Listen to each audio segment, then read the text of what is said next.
வாழ்வில் எதிர்கொள்ளும் சில நபர்கள் காலணியைப் போல தம்மை சேற்றிலிருந்து பாதுகாக்கச் செய்யலாம்.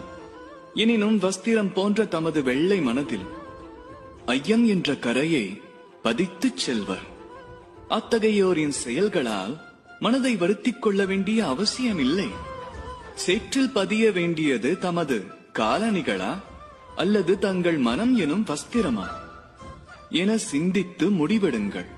வாழ்வில் தீவிர சிந்தனை என்பது அவசியமாகும். எனினும் நிகழ்பவை அனைத்தையும் தீவிரமாக ஆராய்ந்தோமானால் வாழ்வில் இருக்கும் ஆனந்தமும் விலகிச் சென்று விடலாம். இந்த உலகமோ ஸ்திர நிலையற்றதாகும்.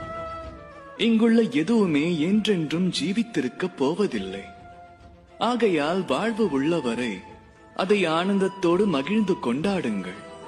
சிதறி தன் மீது பட்ட சகதியினால் கவலை கொள்ள வேண்டாம். இதுவே நிம்மதியான வாழ்விற்கு வழி. அதோடு மனமும் பேரன்பு கொண்டு உரைக்கும்.